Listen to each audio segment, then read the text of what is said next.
Welcome to Live, life-inspired views for every day. My name is Kris Meyer, and I'm a curious soul. When I was in high school, I fell in love with the quote, "Don't you see how everything that happens to us keeps on being a new beginning?" I don't know what meaning I put on it in high school, but I started thinking about it again and discovered how to apply it better to my life now.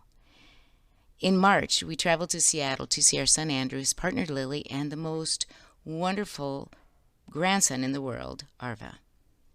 We stayed at an Airbnb. One morning, we were leaving the Airbnb to walk to our sons when we met a neighbor doing some yard work.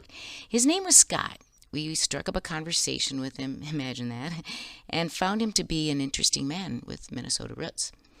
He'd graduated from Pacific Lutheran University some years ago with a physics major, and so I told him how I have learned some physics concepts from my brother Pete and always try to make them into some metaphors to fit into the social world.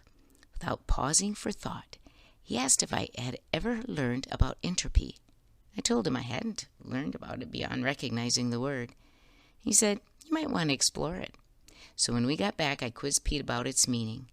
I had several tutoring sessions with him trying to get the gist of that concept. I couldn't wrap my head around it.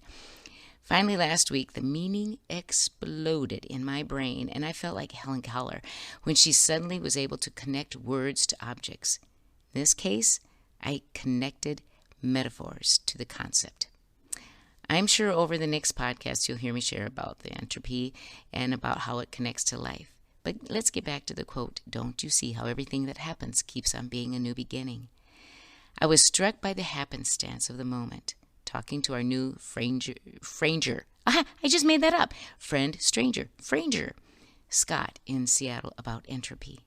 For some reason, he planted that idea, and it filled me first with curiosity and then deeper meaning. It was a new beginning of learning, connecting, and exploring ideas. One of my favorite things I loved to teach in career counseling was the concept of happenstance. Happenstance is often defined as a coincidence, serendipity, luck. Think about those moments in your life when some chance encounter led you to discover or become something you would never have experienced or learned about if that little moment of happenstance hadn't occurred. Why do you live where you do? Or why did you follow your career path?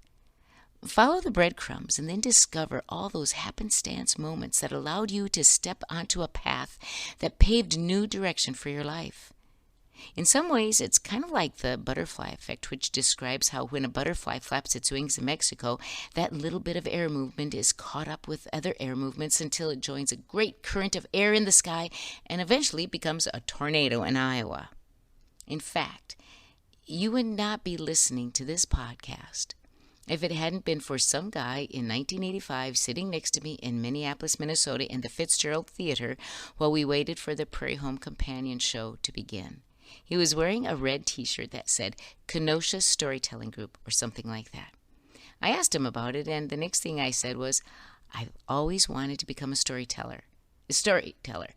That's right. Did I say that right? Actually, I had never thought about it until that moment. Well, that led me to pick up a book on storytelling a month later at a conference, which led me to initiate a workshop to teach our storytelling to Sunday school teachers, which led me to do programs for churches and schools and a plethora of other kinds of places for the last 35 years, and eventually to writing this podcast. All because of the guy in the red t-shirt. So, what is your story? Scott, the gardener in Seattle, and the guy in the red t-shirt from Kenosha, Wisconsin, will never know how they changed my life. But I will. So pick something you love doing or something in your life that has become who you are and trace the path back to the moment where it began. Perhaps we are doing a treasure map in reverse. It will make you appreciate the treasure that you hold. Maybe you can make little maps of those times of happenstance, and every now and then put one on your bathroom mirror to remind you of a moment that became a new beginning for you. Join me next Monday for Live, life-inspired views for every day. I'm Kris Meyer, and I'm a curious soul.